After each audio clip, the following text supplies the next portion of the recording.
She stood in our kitchen, the one I paid for, the one she decorated, and screamed those words that should have broken me. I'd rather die than stay another day with you, Bowen. Most husbands would have dropped to their knees, begged, cried, promised to change. I smiled, not because I'm cruel, but because sitting in my car right at that moment was a folder thick enough to bury her. Photos, bank statements, text messages that would make your stomach turn. And the kicker? The man she was planning her future with was the same guy who stood next to me at our wedding. My best friend, the one who called me brother. But here's the thing nobody tells you about betrayal. It's never just one knife in your back. It's a whole collection. And she was about to pull out the biggest blade yet. Something so twisted, so calculated, that when I finally discovered it, I nearly threw up in that parking lot. Stick around. Because what happened next didn't just end our marriage. It erased her entirely. And the final blow? Well, let's just say she's still dealing with the consequences 2 years later. Before we dive in, do me a favor. If you believe cheaters deserve everything that's coming to them, hit that like button right now. And drop a comment telling me, have you ever been betrayed by someone you trusted completely? Let's build a community here. Let me take you back 5 years. Phoenix, Arizona. Summer heat so brutal, it could melt your shoes to the pavement. That's where I met Lennox. Not Lennox like the common name. Lennox with an X.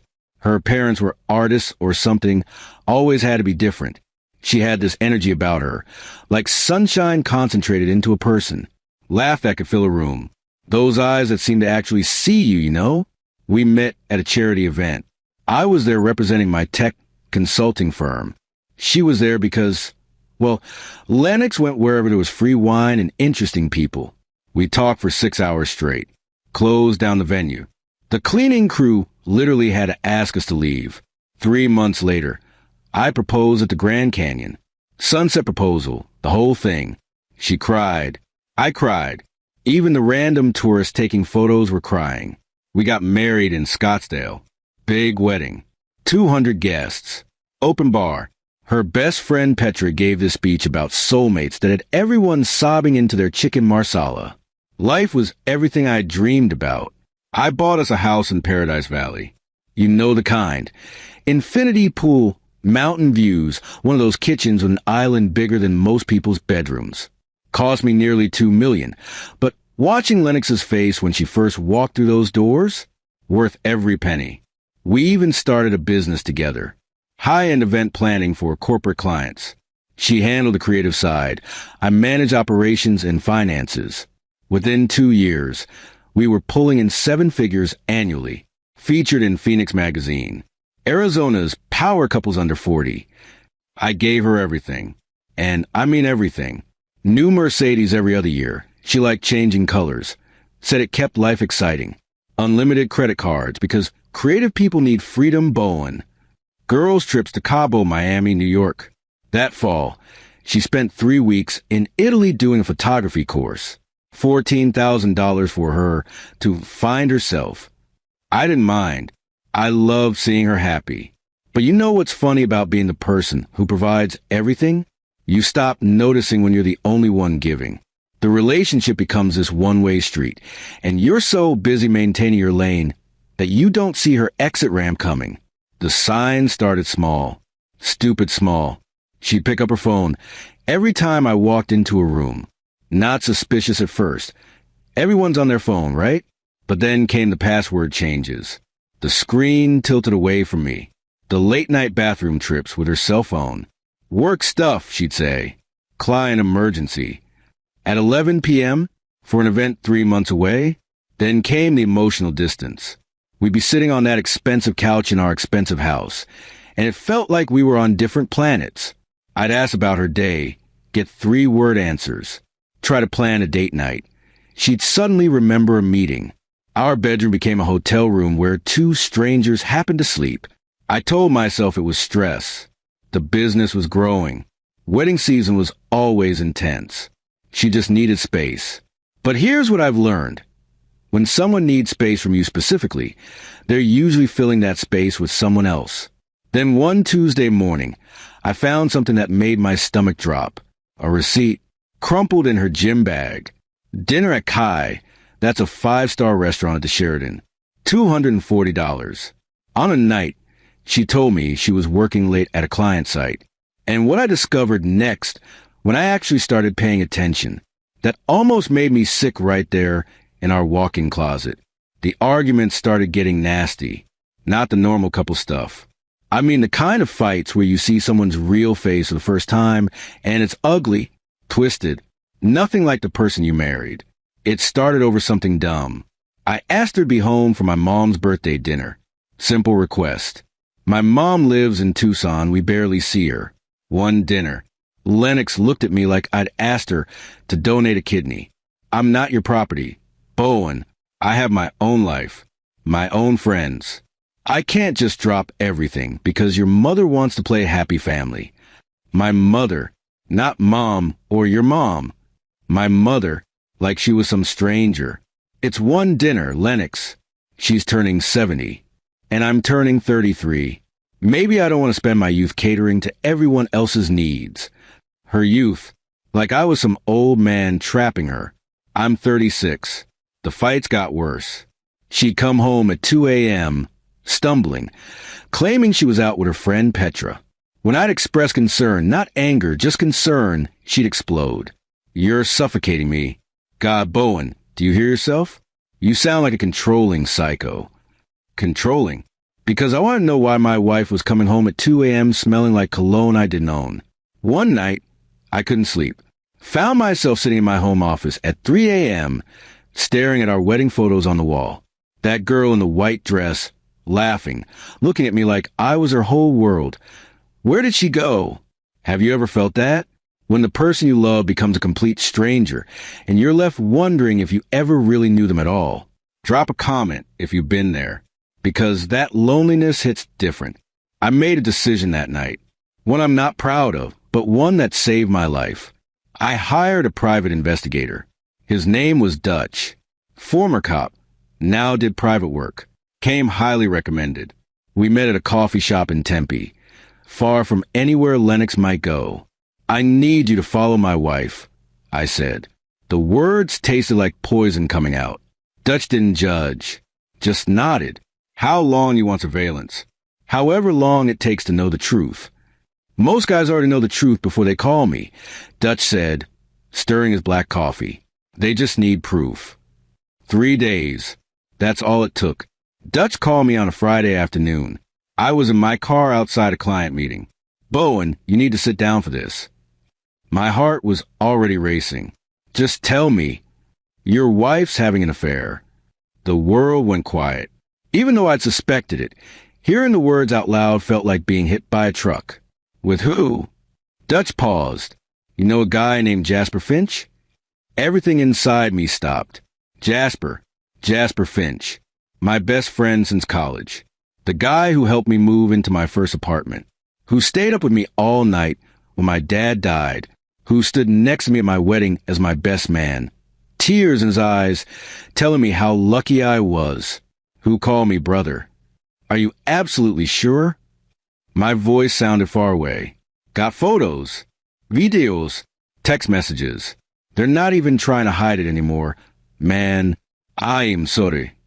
I sat in that parking lot for an hour. People walking by, living their normal lives, while mine was burning to ash. But you know what the crazy thing was? Even then, I thought that was the worst of it. The affair, the betrayal, the best friend thing. I had no idea. Because the real betrayal she was planning behind my back, that one nearly destroyed me when I finally uncovered it. And it wasn't just about stealing my heart or my friend. She was planning to steal everything else. 2. Hold on. If you're still watching right now and you believe cheaters deserve exactly what's coming to them, that karma is real and justice eventually shows up, drop "karma is real" in the comment below. Let's see how many of us actually believe in consequences. And if you haven't subscribed yet, hit that button. Because what happens next is the kind of revenge that needs to be studied. I didn't confront her right away. That's what most people don't understand about betrayal at this level. You don't just react. You can't, because the moment you show your hand, you lose all your power. So I played the role. loving husband, supportive partner. Even smiled at Jasper when he came over for Monday Night Football, brought beer, acted like he wasn't sleeping with my wife.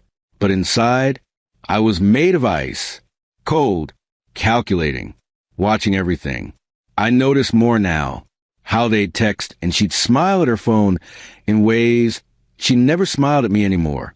How she'd volunteer to run errands and be gone for 4 hours.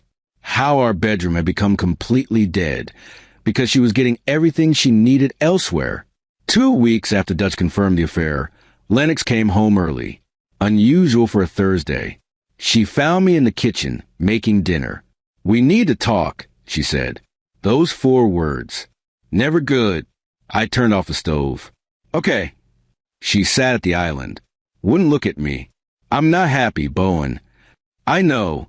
We can work on." "No." Her voice was sharp. "Final. We can't. I don't want to work on it. I don't love you anymore." Silence.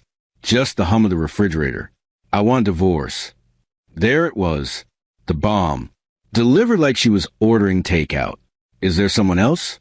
I asked, even though I knew. That's not the point. "Is there someone else?"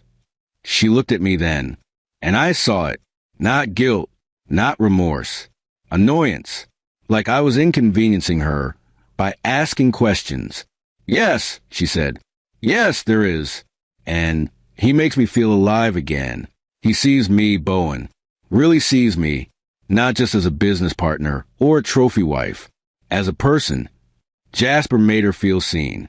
Jasper, who couldn't remember his own mother's birthday, who got drunk every weekend and told the same 5 stories on repeat. That Jasper. Who is he? Does it matter? Yeah, Lennox. It really does. She stood up, started pacing. "It's Jasper." She said it like she was announcing what we were having for dinner. Casual. Easy. I nodded slowly. My best friend. My best man. That Jasper. He never meant for it to happen. Oh, I'm sure he tried really hard to resist. Don't be sarcastic. Don't be sarcastic? I stood up. First time I'd raised my voice in months. "You're telling me you've been sleeping with my best friend, destroying our marriage, and I don't get to be sarcastic?" Her face changed then. Got hard. "Mean. You know what your problem is, Bowen? You're boring. You're predictable. Every day is the same with you.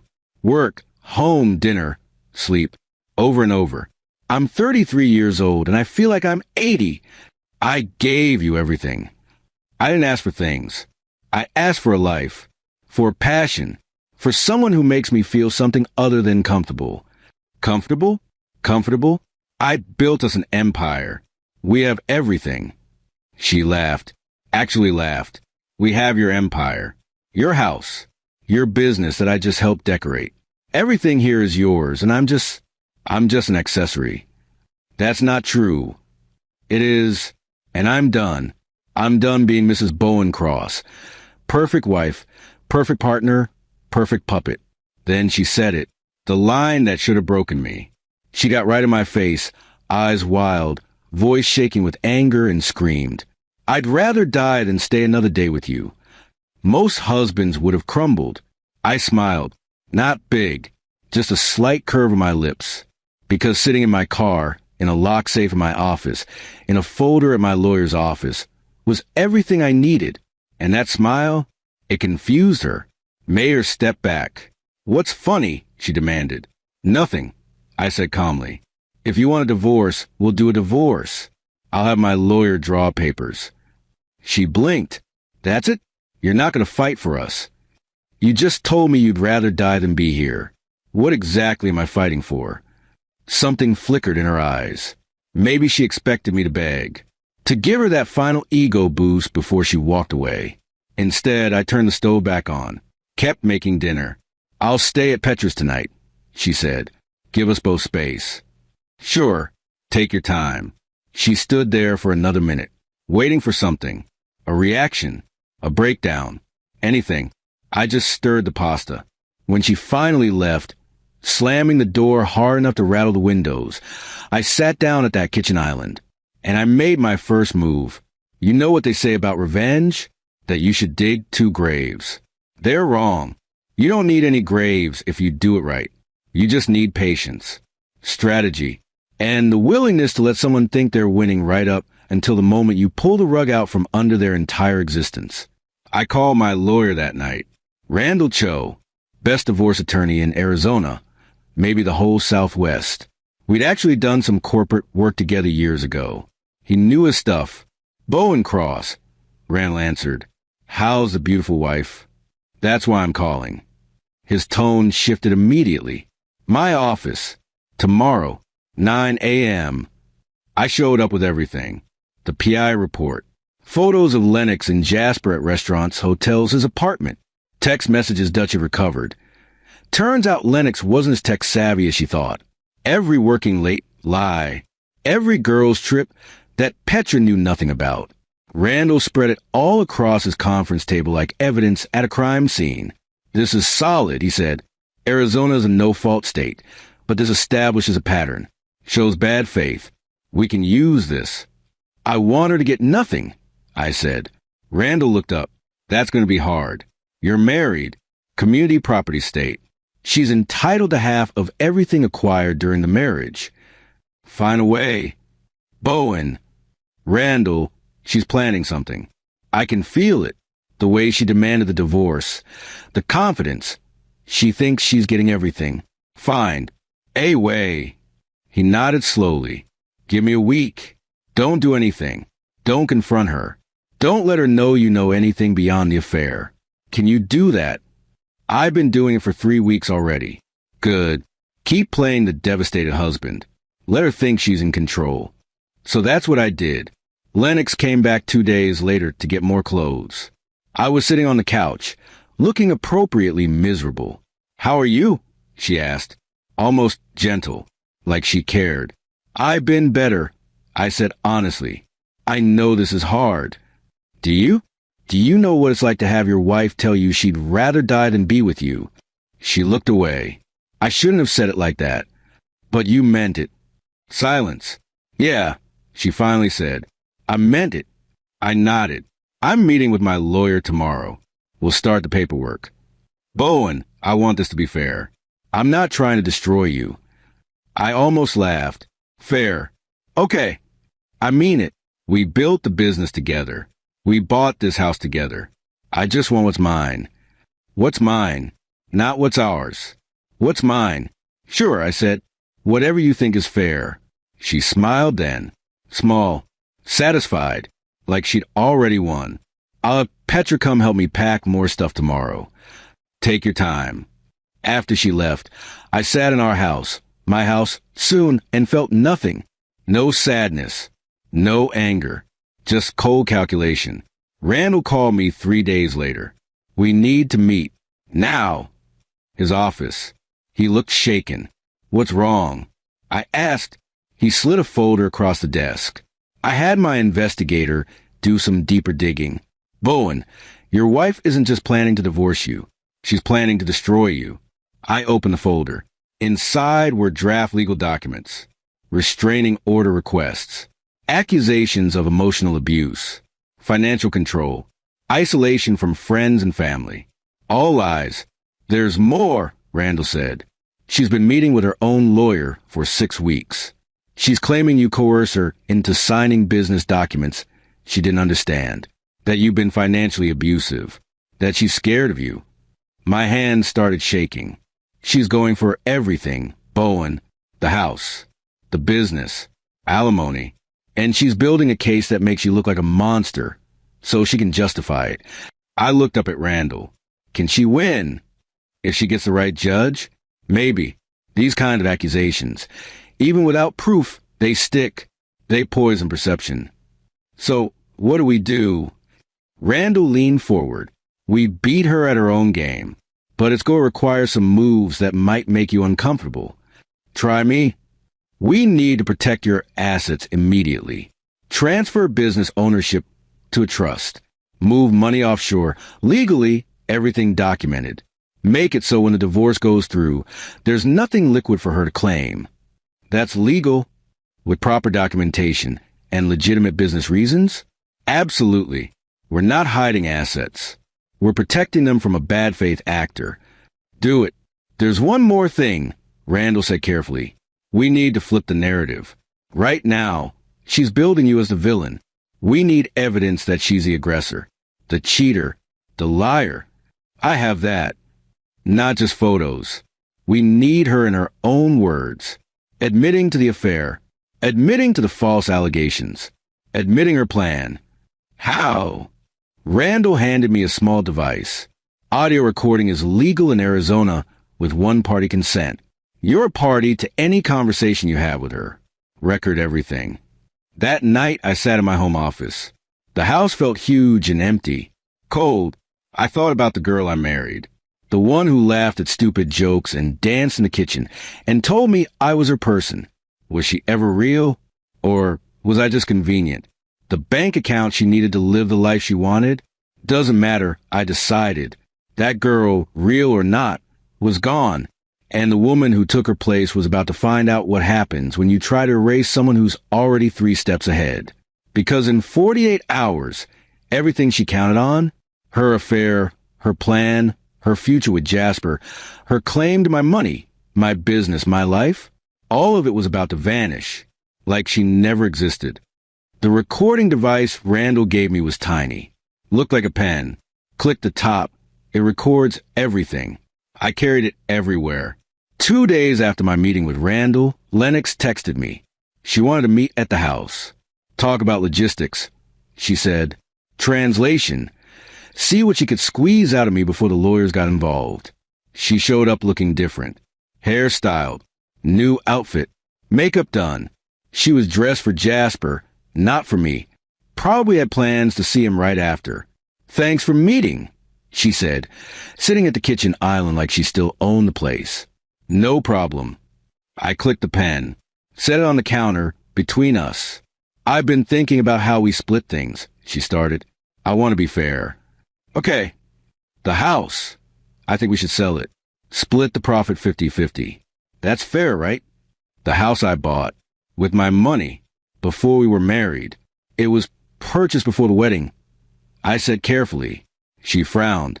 But we've lived here together for 5 years. I've made a home, decorated it, hosted clients here. That has value, Bowen. Sure. And the business. I've put my whole self into that company. The clients love me. The creative direction is all mine. I think I should keep the business, and you can take the liquid assets. I nearly laughed. She wanted a company that generated $1 million+ per year, and I'd get whatever cash was in the bank. What about Jasper? I asked casually. She stiffened. What about him? Does he know you're planning to take everything from me? Or does he think you're just walking away clean? That's none of your business. He's my best friend. Was my best friend. Kinda makes it my business. Jasper and I, what we have is real, Bowen. It's not like what you and I had. It's actual love. Passion. We're planning a future. With my money, her eyes flashed. I earned that money. Every client I brought in, every event I designed, every late night working. Every late night with Jasper, you mean? She stood up. You know what? I tried to be nice about this. Tried to be civil. But you're making it impossible.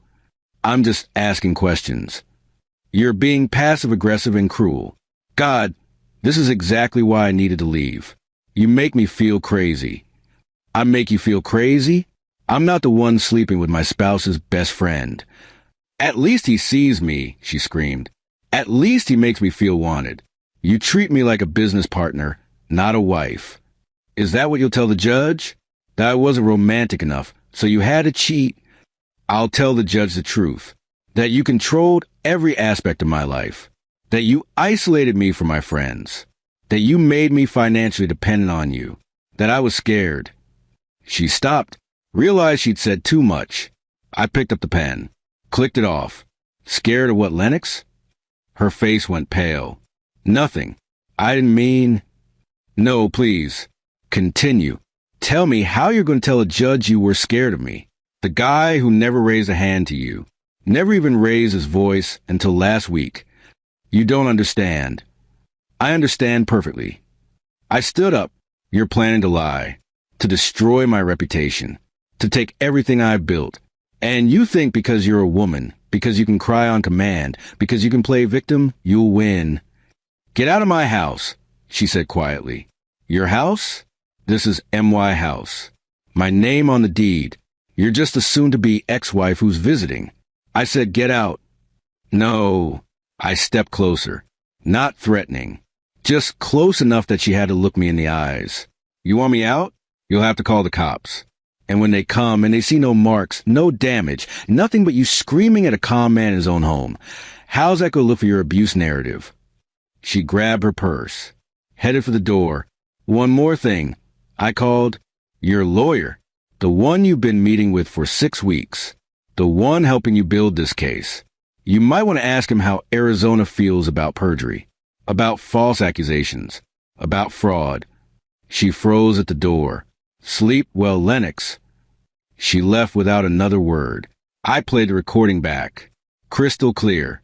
Her voice admitting to the affair. Admitting to her plan to claim abuse. Admitting she wanted the business, the house, everything. Randall was going to love this. The next week was a blur of legal maneuvers. Randall worked like a machine. We transferred the business ownership to an LLC that I'd established years before the marriage. Technically, Lennox had been an employee, not an owner. She'd signed paperwork confirming this when we started the company. Paperwork she apparently never read. This is beautiful, Randall said, reviewing the documents. She has no claim to the business structure itself. She might get some compensation for labor, but she can't take the company. What about the house? Purchased before marriage, titled in your name only. She can claim she contributed to mortgage payments, but that's pennies compared to equity. We'll offer her a settlement for her contributions. Maybe $50,000. Take it or leave it. She'll never take $50,000. Then she'll get nothing. But we offer it anyway. Shows good faith to the judge. We move money into a trust. Legitimate business reasons. Estate planning, tax optimization, asset protection. All legal. All documented. Within 7 days, everything liquid was locked down tighter than a bank vault. Then came the fun part. Serving the papers. Randall asked me where Lennox would be most visible. She goes to this yoga studio in Scottsdale every Saturday morning. 10 a.m. class. All her wealthy friends go there. They get smoothies after and gossip. Perfect. That Saturday, I watched from my car across the street. Process server walked in at 10:45, right when class was ending. Waited in the lobby. Lennox came out with 3 other women, all wearing matching designer yoga outfits, laughing, probably talking about their affairs and divorces, and which pool boy looked best shirtless. Lennox cross. She turned, smiled, thought maybe it was a fan or a client. You've been served. He handed her the envelope. The smile died. Her face went white. Her friend stopped talking. She opened it right there, started reading. I wish I could have seen her expression when she got to the part about the business structure, the asset protection, the counter-allegations of fraud and perjury. One of her friends tried to comfort her. Lennox pushed her away, stumbled outside, sat on the curb. She called someone, probably her lawyer, talked for 20 minutes, getting more animated, more upset. Then she called Jasper. I couldn't hear what she said, but I saw her face, saw the moment he said something that crushed her, saw her end the call and just sit there, broken. You want to know what's funny about social circles in Phoenix? They're small. Everyone knows everyone. And everyone loves drama, as long as they're not the main character. Within 48 hours of serving, the story spread like wildfire. Lennox Cross, the event planner, the creative genius, the woman everyone envied, was getting divorced. And not just divorced, caught cheating with her husband's best friend while trying to steal his business. Her friend Petra called me. This was 3 days after the serving. Bowen, I'm so sorry. I had no idea what she was doing. It's okay, Petra. It's not okay. She told me you two were having problems, that you'd grown apart. She never mentioned Jasper. Never mentioned any of this.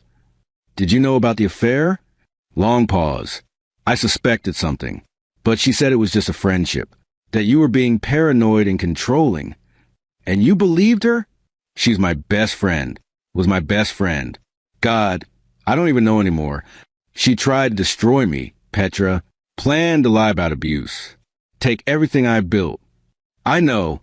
I read the documents. She sent them to me, wanted sympathy. Bowen, what she's planning is sick. I can't support that. So you're out? I'm out. And so is everyone else. We had brunch yesterday. Me, Fallon, Cressida, the whole group. Nobody wants anything to do with her anymore. What she did to you, what she tried to do, that's not girl code. That's not friendship. That's betrayal. Thank you for telling me. There's something else you should know. The wedding invitations. What wedding invitations? Lennox and Jasper. They were planning to get married this summer. She'd already designed invitations. Was going to send them out next month. My stomach dropped. Are you serious? Dead serious. She was planning her new life before she'd even ended her current one. It's disgusting. After we hung up, I sat with that information. She wasn't just leaving me. She was replacing me. Had already moved on emotionally, financially, romantically. I was just the obstacle she needed to remove. But those wedding invitations, they were never getting sent. I didn't reach out to Jasper. Didn't need to. He came to me. Showed up at my office on a Wednesday afternoon. Didn't call first. Just appeared. My assistant buzzed me. Jasper Finch is here. Says it's important. Send him in. He walked in looking rough. Unshaven. Bags under his eyes. The confident best friend act was gone. This was a man who'd realized he'd made a catastrophic mistake. Bowen. Don't. I held up a hand. Don't say my name. Don't apologize. Don't explain. Just tell me what you want. He sat down. She's losing it, man. Calling me 20 times a day. Showing up at my apartment. She thinks we're going to ride off into the sunset together. Aren't you? Wasn't that the plan? There was no plan. It just happened. We were drunk. She was upset about something with you guys. One thing led to another. For 6 months? You tripped and fell into my wife repeatedly for half a year. He winced. I know how it sounds. You don't know anything. You destroyed a friendship that lasted 15 years. For what? For Lennox. I thought I loved her. You thought you loved the idea of her. The version she showed you. The fun, free-spirited, adventurous version. You didn't see the version that plans to destroy someone's life to get what she wants. I know that now. She's been talking about the money, the business, what she's going to take from you. It's all she talks about. Not us, not love, just what she's owed, what she deserves.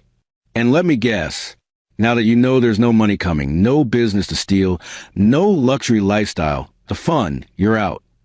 Silence. That's why you're here. I continued. Not to apologize, not to make amends, but to make sure I know you're done with her. So when this all plays out, you're not caught in the blast radius. I never meant to hurt you. Get out. My voice was ice.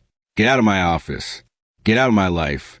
And if you ever contact me again for any reason, I will make sure every single person in our industry knows exactly what kind of man you are. He left. Didn't say another word. 2 days later, I heard from Petra again. Jasper had broken up with Lennox, told her he couldn't do it anymore, that the drama was too much, that he'd made a mistake. She'd shown up at his apartment at midnight, banging on the door, screaming. Neighbors called the cops. The cops found her sitting in her car, sobbing hysterically, mascara running down her face. They didn't arrest her, just sent her home. But the damage was done. And that was just the beginning of her unraveling. Because while she was falling apart publicly, I was about to reveal the evidence that would end her permanently. Not just the affair, not just the false accusations. Something worse. Something she'd hidden so well, I almost didn't find it. But when I did, game over. Randall called me on a Friday night. I was at home, working late. You need to see this. Can you come to the office? Now. It's 9 p.m. Trust me, now. His office. He had his laptop open. Financial records spread across the desk. What am I looking at? I asked, your business accounts. I had a forensic accountant go through everything.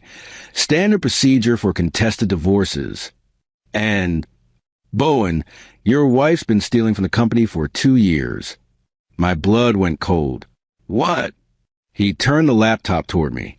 Highlighted transactions. Dozens of them. Small amounts at first. 500 here. 1,000 there. Money coded as business expenses. Client entertainment. Supply purchases. But when we started digging, none of these expenses have matching receipts. No paper trail. Just money going out. How much?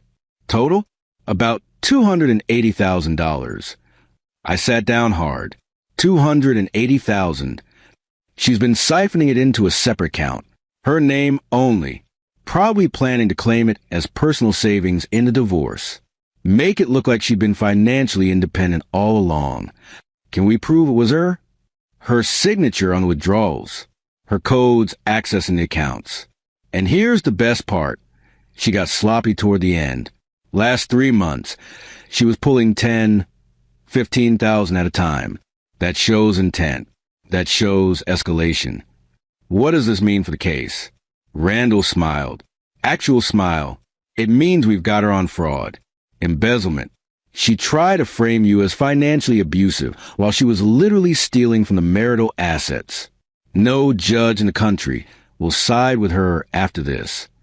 So she gets nothing. Less than nothing. She'll have to pay it back. Plus penalties. Plus legal fees. Bowen, you didn't just win. You buried her. I should have felt happy. Vindicated. Something. Instead, I just felt empty. This woman I'd loved. Who I'd trusted with everything. She hadn't just betrayed me emotionally. She'd been systematically robbing me for years. There's one more thing, Randall said quietly. We found emails between her and Jasper.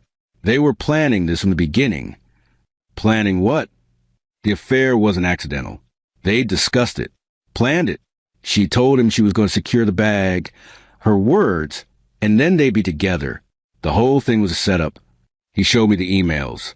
Dated back 18 months. Lennox to Jasper. Bowen's so predictable. He'll never see it coming.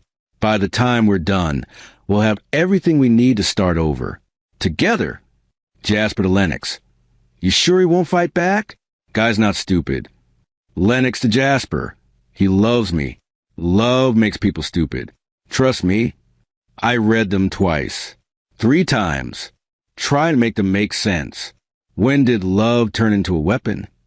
I asked nobody in particular. Randall didn't answer. The divorce hearing was scheduled for 3 months later. Lennox showed up with her lawyer. She'd lost weight. Looked tired. Hair not as perfect as usual.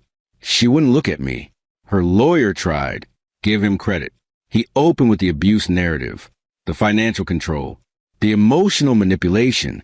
Then Randall stood up. Your Honor, I like to enter into evidence recordings of Mrs. Cross explicitly admitting to fabricating abuse allegations. He played the recording. Her voice, clear as day, talking about telling the judge she was scared, talking about claiming financial abuse. Her lawyer's face went white. I'd also like to enter evidence of embezzlement. $280,000 stolen from the marital business over a 2-year period. Documents. Bank statements. Signatures. Lennox started crying. Real tears this time. And finally, Your Honor, evidence of premeditated infidelity and fraud. The emails. Printed and highlighted.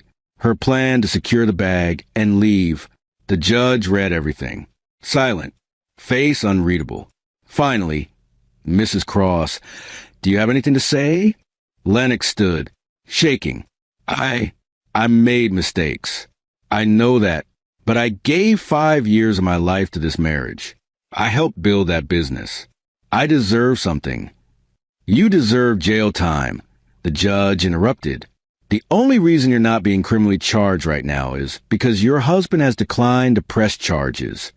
She looked at me then, First time that whole hearing. I told Randall not to pursue criminal charges.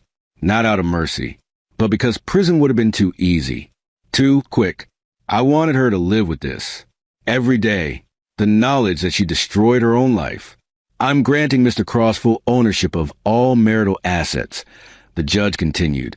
Mrs. Cross will repay the embezzled funds within 12 months or face criminal prosecution. No alimony. No shared custody of assets. Mrs. Cross, you're lucky Mr. Cross is a better person than you are.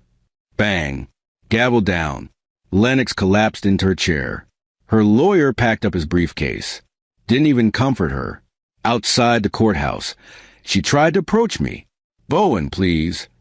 Don't. I'm sorry. I'm so sorry. I don't know what I was thinking. You were thinking you'd win.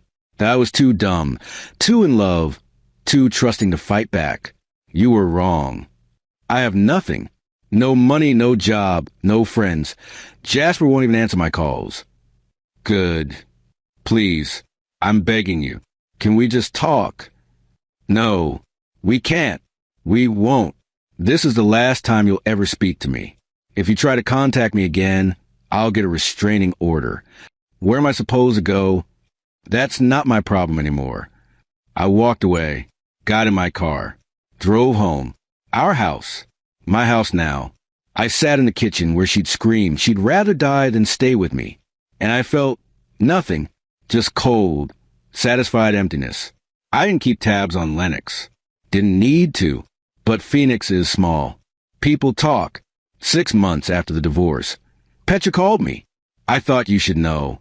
About Lennox. I don't need to know anything about her. She's not doing well. Bowen. She had to move back to her parents' place in Tucson. They're not happy. Keep posting these passive-aggressive things on Facebook about daughters who throw their lives away. Okay. She's been applying for jobs. But our industry, everyone knows what happened. Nobody will hire her. The embezzlement, the affair, the lies, her reputation is destroyed. That's what happens when you try to destroy someone else. I know. I'm not asking you to feel bad for her. Just thought you should know. She asks about you sometimes. Wants to know if you're seeing anyone. If you're happy, tell her to stop asking. I don't talk to her anymore. None of us do. She reached out last month, wanted to get coffee. I said no. So, did everyone else. Good. Are you happy, Bowen? Really, was I? A year after the divorce, my business had doubled. Turns out, not having a partner siphoning money and energy into an affair was good for profit margins. I hired a new creative director, woman named Ingrid, brilliant professional, married with 2 kids. No drama, just great work. I bought a new house, smaller than the Paradise Valley place. I'd sold that one, too many memories. The new place was in North Scottsdale. Modern, clean lines, floor-to-ceiling windows with mountain views. It felt like mine. Actually mine. Not ours. Not shared. Mine. I started dating. Nothing serious at first. Just relearning what it felt like to be with someone who actually wanted to be there. Then I met Delaney. Coffee shop meet cute. Cliché, I know. She was a physical therapist. Down to earth. No interest in luxury brands or status symbols. She drove a 10-year-old Honda and thought it was hilarious that I'd spent $2 million on a house. You could have bought like 40 Hondas, she said on our third date. Why would I need 40 Hondas? Exactly. Why would you need a $2 million house? I laughed. Actually laughed. First time in months. She didn't know about Lennox at first. I kept it vague. Previous relationship didn't work out. But eventually I told her everything. She listened, didn't interrupt. When I finished, she said, "That woman is an idiot." Why? Because she had everything. A man who loved her, provided for her, trusted her. And she threw it away for what? A fantasy? Some guy who bailed the second things got hard. Pretty much. Then she's an idiot, and you're better off. Simple. Direct. True. We've been together for 8 months now. She met my mom last month. They got along great. Delaney taught my mom how to use Instagram. They send each other memes now. It's easy. Simple. No games. No lies. No wondering if she's texting someone else. Just peace. 2 weeks ago, something weird happened. I was at a restaurant with Delaney. Nice place downtown. We were celebrating. She just gotten a promotion. My phone buzzed. Instagram notification. Friend request from LB_Phoenix 2025. I clicked it. Private account. No profile picture. 1 follower. But the bio, starting over, trying to find myself again. I knew immediately. Lennox. I showed Delaney. Is that her? She asked. Yeah. You going to accept? Absolutely not. I blocked the account. 3 days later, another request. Lennox B_. Blocked. Then another. And another. She was creating fake accounts. Trying to see my life. See if I was happy without her. Petra confirmed it later. She's obsessed. Constantly asking about you. What you're doing. Who you're with. She saw a photo of you and Delaney on someone's Instagram and apparently lost it. Lost it how? Cried for like 3 hours. Kept saying she made a mistake. That you were her person. That Jasper was nothing compared to you. She had her chance. She chose. I know. I told her the same thing. But Bowen? I think she really regrets it. Like, really regrets it. Good. That's cold. She told me she'd rather die than stay with me. I'm just honoring her wishes. She's dead to me. Last week, my lawyer called. Lennox's parents had reached out. She was struggling to pay back the embezzled money. They wanted to know if I'd consider a payment plan. Extended timeline. What do you want to do? Randall asked. Stick to the original agreement. 12 months. She got 3 months left. If she doesn't pay, we prosecute. Bowen, her parents are willing to pay half if you'll forgive the rest. No. You get $140,000 right now instead of chasing her for years. It's not about the money, Randall. It's about the principle. She stole. She lied. She tried to destroy me. She pays back every penny or she faces the consequences. Okay, your call. 2 days ago, my mom called. Honey, I got the strangest phone call. From who? Lennox's mother. Do you know a woman named Patricia Brennan? My blood went cold. What does she want? She was asking about you. If you were happy. If you'd moved on. Then she started crying, talking about how Lennox made terrible mistakes. But she's trying to change. Trying to be better. Mom, don't engage with her. If she calls again, hang up. She seems so sad, sweetie. She's manipulating you. That's what they do. Don't fall for it. Okay, if you say so. But it rattled me. Lennox wasn't just haunting me anymore. She was trying to get to me through my family. Through my mother.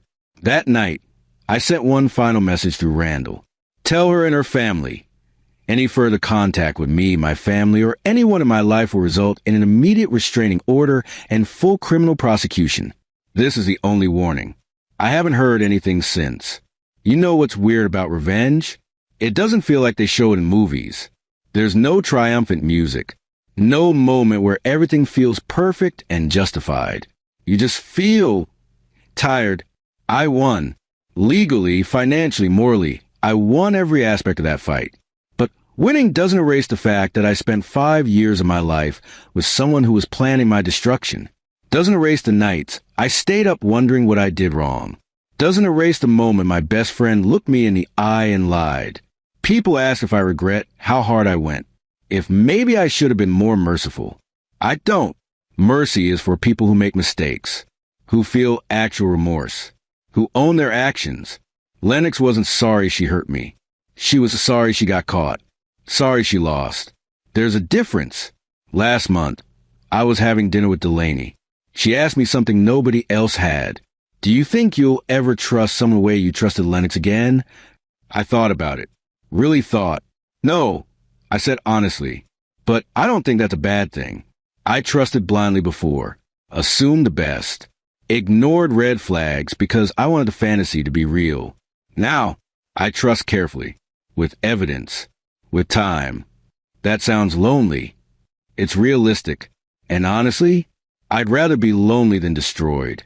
She reached across the table, took my hand. You're not lonely, though. You have people who actually care about you. Your mom. Your real friends. Me. I know. And that ex-wife of yours? The one creating fake Instagram accounts to stalk you? She's a lonely one. She threw away something real for something fake.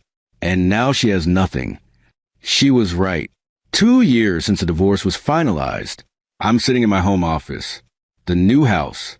Working on a proposal for a major client. My phone buzzes. Unknown number. I almost don't answer. But something makes me pick up. Hello? Bowen. Lennox's voice. Older somehow. Tired. How did you get this number? I called your office. The receptionist gave it to me. Said it was okay. It's not okay. I'm hanging up. Wait. Please. Just 30 seconds. That's all I'm asking. Against my better judgment, I wait. I'm sorry, she says. Voice breaking. I'm so sorry. For everything. The affair, the lies, try and take everything from you. I was selfish and stupid, and I destroyed the best thing in my life. Silence. I don't expect you to forgive me, she continues. I don't even expect you to care. I needed you to know that I know what I did, and I hate myself for it. Every single day. Are you done? Bowen. Good. Here's what I need you to know, Lennox. I don't forgive you. I don't hate you either. That would require me to still care. You're just nothing to me now. A lesson learned. A chapter closed. You taught me what betrayal looks like. What real ugliness hiding behind a pretty face looks like. And for that lesson, I guess I should thank you. I heard you were someone new. Delaney, right? Don't say her name. Is she? Are you happy? Happier than I ever was with you. And that's the truth. Every day with her is easy. Simple. No games. No lies. No wondering if she's texting someone else while sitting right next to me. She's everything you pretended to be. I hear her crying. Real sobs. I hope you find whatever you're looking for, Lennox. I really do. But you won't find it with me. You won't find forgiveness or closure or friendship. I'm not your redemption arc. I'm just a man whose life you tried to ruin and failed. I loved you. No, you love what I provided. Big difference. Goodbye, Lennox. I hang up, block the number, sit there for a minute. Then I delete it from my phone entirely. Delaney texts me. Still good for dinner tonight? Found this amazing Thai place. I smile, text back, absolutely, pick you up at 7. And just like that, I move on, because that's the real revenge, isn't it? Not the legal victories or the money or watching her lose everything. It's being genuinely, authentically happy without her. It's proving that she wasn't irreplaceable, that she wasn't special, that she was just someone who passed through my life and left damage that I repaired and moved past. She's somewhere out there, probably still creating fake accounts, still wondering about me, still living in the past. And I'm here, living my actual life, with someone real. She screamed she'd rather die than stay with me. I erased her instead, and built something better in her place. The end. If the story hit you hard, smash that like button. Drop a comment telling me, what would you have done in Bowen's position? Have you ever had to completely cut someone toxic out of your life? Share your story below, and subscribe, because I've got more stories about karma, justice, and people who thought they could get away with betrayal. Trust me, you don't want to miss what's coming next. Remember, treat people right, because the person you underestimate today might be the one who erases you tomorrow. Thanks for watching. See you in the next one.